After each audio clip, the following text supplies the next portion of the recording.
ونصلي ونسلم على رسوله الكريم اما بعد فاعوذ بالله من الشيطان الرجيم بسم الله الرحمن الرحيم فصل لربك وانحر صدق الله العظيم وصدق رسوله النبي الكريم الصلاة والسلام عليك يا رسول الله وعلى آلك واصحابك يا حبيب الله۔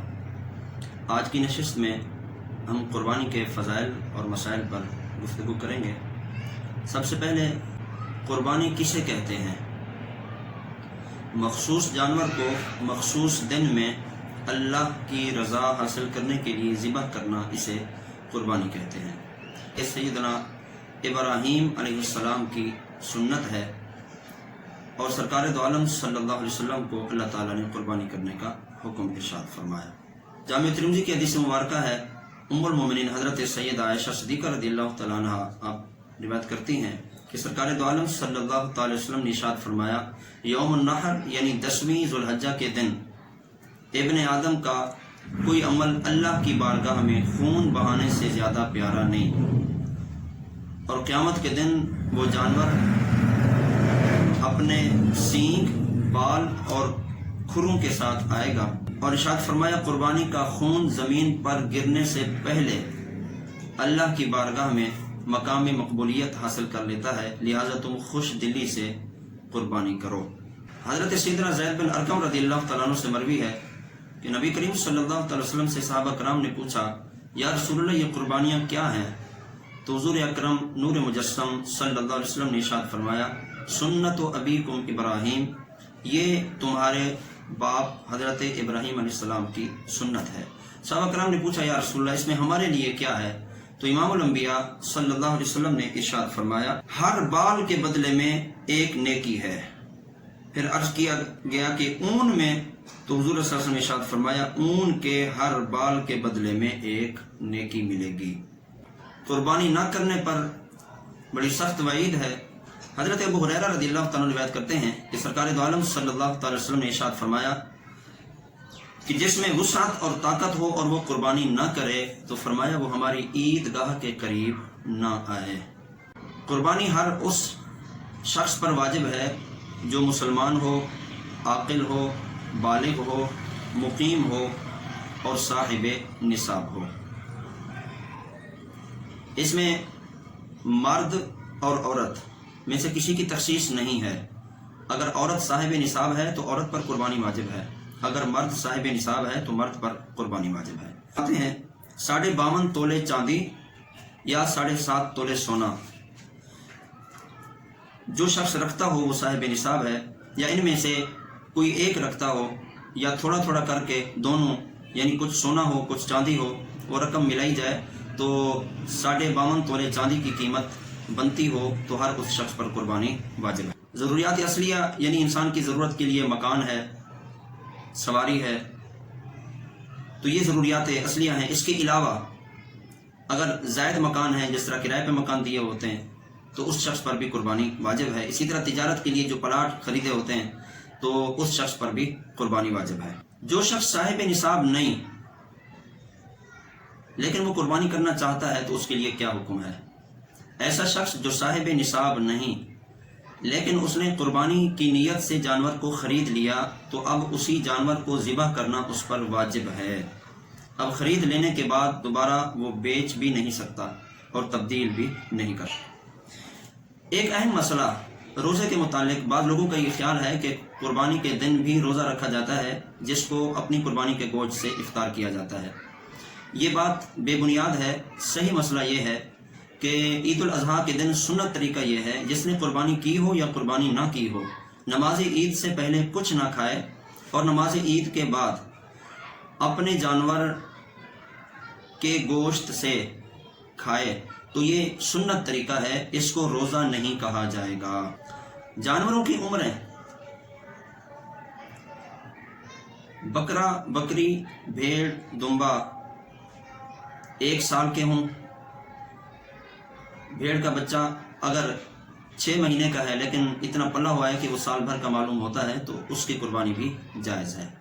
بکرا اور بکری 1 سال کے ہوں، گائے، بھینس ان کی عمر 2 سال ہو اور اونٹ 5 سال کا ہو تو ان جانوروں کی قربانی جائز ہے، یا پھر ان عمروں سے زیادہ عمر کے ہوں، یعنی 2 سال گائے بھینس کے لیے ہے، اگر 2 سال سے زیادہ عمر ہے تو اس کی قربانی جائز ہے، اور اونٹ 5 سال یا 5 سال سے زیادہ عمر کا ہے تو اس کی قربانی جائز ہے۔ شرکاء کے حوالے سے ایک اہم مسئلہ کہ جس قربانی میں لوگ شریک ہوں تو وہ گوشت اندازے سے تقسیم نہ کیا جائے، بلکہ گوشت کو تول کر ہر شریک کو دیا جائے، یعنی تول کر گوشت کو تقسیم کیا جائے۔ گوشت کے تقسیم کرنے کے حوالے سے مستحب عمل یہ ہے کہ گوشت کے 3 حصے کیے جائیں، ایک حصہ غریبوں میں تقسیم کیا جائے، ایک حصہ اپنے رشتہ داروں کے لیے اور ایک حصہ اپنے اہل خانہ کے لیے، اور اگر فیملی بڑی ہے تو سارا گوشت خود بھی رکھ سکتے ہیں، لیکن اس بات کا خیال رکھیں کہ قربانی کے دنوں میں کوئی غریب ایسا نہ رہے کہ جس کے گھر میں گوشت نہ پہنچا ہو، کوشش کریں کہ ہر غریب تک گوشت پہنچائیں۔ بکرا، بھیڑ اور دمبا میں دمبا ایک فرد کی طرف سے ہوتا ہے، گائے، بھینس اور اونٹ میں 7 افراد شریک ہوتے ہیں۔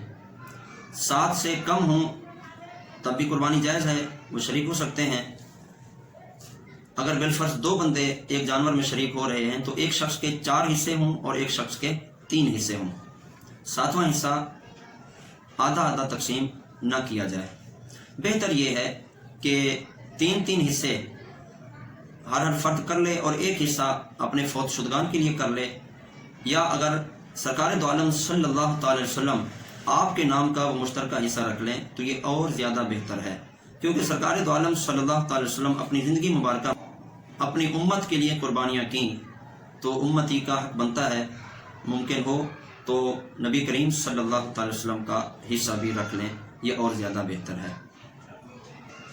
ایک اہم مسئلہ، بعض اوقات لوگ 3-4 بھائی ہوتے ہیں اور وہ مل کر پیسے جمع کر لیتے ہیں اور ایک حصہ رکھ لیتے ہیں، تو اگر ان لوگوں نے کسی ایک کے لیے حصہ مقرر نہیں کیا تو کسی کی قربانی نہیں ہوگی۔ اگر بالفرض ایسا کرنا بھی ہے کہ بھائی کے ساتھ تعاون کر رہا ہے تو وہ بھائی کسی ایک کے نام کا حصہ رکھ لیں تو وہ اسی کی قربانی ہوگی جس کے نام کا حصہ ہوگا۔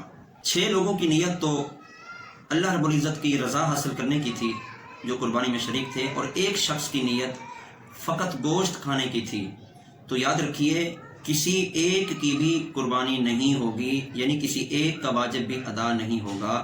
اس لیے کوشش کرنی چاہیے اپنی نیت کو خالص اللہ کی رضا کے لیے کر لینا چاہیے، اللہ کی رضا کے لیے جانور میں حصہ رکھیں اور اللہ کی رضا کے لیے قربانی کریں تاکہ سب کا واجب احسن طریقے سے ادا ہو سکے۔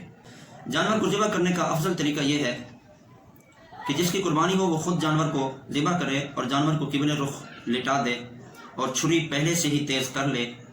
ذبح سے پہلے جو دعا پڑھی جاتی ہے، بسم اللہ الرحمن الرحیم، انی وجہت وجہی للذی فطر السماوات والارض حنیفا وما انا من المشرکین ان صلاتی ونسکی ومحیای ومماتی للہ رب العالمین لا شریک لہ وبذالک امرت وانا اول المسلمین اللہم لک ومنک بسم اللہ اللہ اکبر۔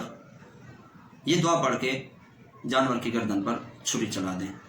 اور یہاں پر ایک مسئلہ یاد رکھیں کہ جتنے افراد بھی چھری پر ہاتھ رکھے ہوئے ہوں ہر شخص تکبیر کہے۔ بہتر تو یہ ہے کہ ایک ہی شخص چھری ہاتھ میں لے اور ایک ہی شخص جانور کو ذبح کر لے۔ جب جانور ذبح ہو جائے تو اگر وہ خود دعا کر رہا ہے اور قربانی بھی اس کی اپنی ہے تو اس طرح دعا کریں گے، اللہم تقبل منی کما تقبلت محمد رسول اللہ و کما تقبلت ابراہیم خلیل اللہ علیہ السلام۔ اور اگر ذبح کسی اور نے کیا جو شریک ہیں، اگر اکیلا ہی شخص ہے اس کی قربانی ہے تو وہ اسی طرح دعا کرے گا، اور اگر اس میں مختلف شرکاء ہیں تو پھر اس طرح دعا کریں گے، اللہم تقبل من، اس جگہ پر پھر شرکاء کا نام لیں گے، نام لینے کے بعد پھر کہیں گے کما تقبلتا من حبیبک محمد و کما تقبلتا خلیلک ابراہیم علیہ السلام۔ تکبیر تشریق کے حوالے سے مسئلہ سماعت فرمائیں۔ 9 ذی الحج کی فجر سے لے کر 13 ذی الحج کی عصر تک ہر فرض نماز کے بعد 1 مرتبہ تکبیر تشریق کہنا واجب ہے اور 3 مرتبہ کہنا مستحب ہے۔ تکبیر تشریق کیا ہے؟ اللہ اکبر لا الہ الا اللہ واللہ اکبر وللہ الحمد۔